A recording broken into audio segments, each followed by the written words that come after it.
అసలే ఉద్యోగాలు లేక నిరుద్యోగులు ఆందోళనలో ఉంటే దగ్గరికి వచ్చిన ఉద్యోగాన్ని కాలదన్నుకుంది. అది కూడా అల్లాటప్ప ఉద్యోగం కాదు, సాక్షాత్తు డీఎస్పీ ఉద్యోగం. గతంలో రాజీనామా చేసిన ఉద్యోగమే మళ్లీ వెతుక్కుంటూ వచ్చింది. కానీ తనకు మళ్లీ ఉద్యోగం వద్దని ఆధ్యాత్మిక సేవకు సంబంధించిన సహాయం కావాలని కోరింది. ఇంతకీ ఎవరామే, ఏంటా ఉద్యోగం? Let's watch the story.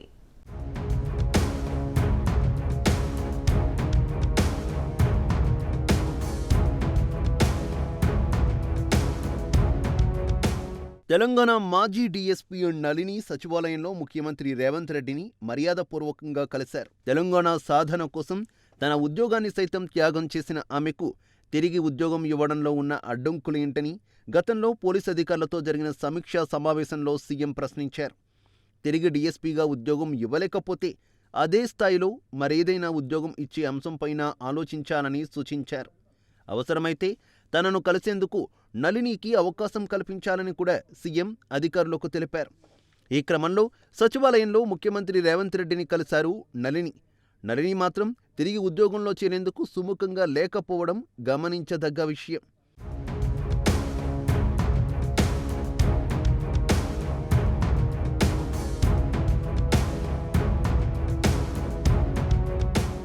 CM Revanth రెడ్డిని కలిసిన తర్వాత మాజీ డీఎస్పీ నళిని మీడియాతో మాట్లాడుతూ రేవంత్ రెడ్డిని కలవడం సంతోషంగా ఉందన్నారు.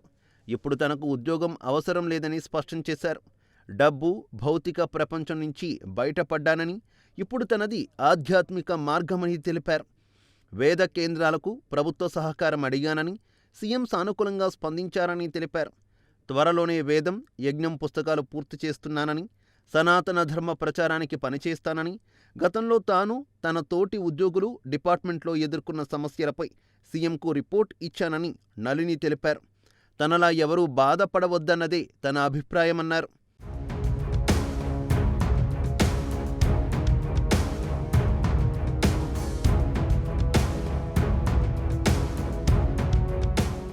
ఇప్పుడు బ్యూరోక్రసీ మీద నమ్మకం పోయింది. అందుకే ఆధ్యాత్మిక బాటలో నడుస్తున్నా. నాకు జరిగిన అన్ని విషయాలు సీఎం దృష్టికి తీసుకువెళ్లాను. నా మనసుకు నచ్చిన సేవ చేస్తున్నానని, ఇన్నాళ్ల నా మనోవ్యధను ప్రభుత్వం గుర్తించినందుకు సంతోషంగా ఉందని నళిని చెప్పారు. గతంలో ఆమె 2 సార్లు సోషల్ మీడియాలో స్పందించారు. జీవితంలో సర్వస్వం కోల్పోయిన తాను ఇప్పుడు మరో మార్గం ఎంచుకున్నానని, దేవుడి దయ వల్ల తన జీవితంలోకి మహర్షి దయానంద సరస్వతి ప్రవేశించారని చెప్పుకొచ్చారు. వేదమాత, యజ్ఞదేవతలు తనలో తిరిగి ప్రాణం పోశారని, అందుకే తాను తన జీవితాన్ని ఆ మహనీయుని చరణాలకు సమర్పించుకున్నానన్నారు.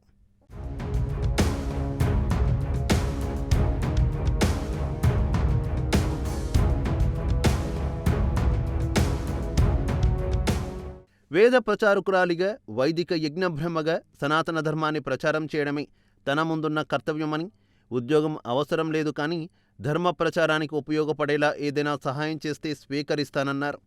ఆ సాయం కోసం ఇప్పుడు సీఎం రేవంత్ రెడ్డిని కలిసినట్టు వివరించారు.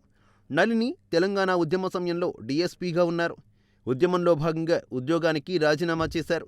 తర్వాత రోసయ్య హయాంలో ఉద్యోగం ఇచ్చిన అనేక రకాల వేధింపులకు గురికావడంతో మరలా రాజీనామా చేశారు. తర్వాత బీజేపీలో చేరారు.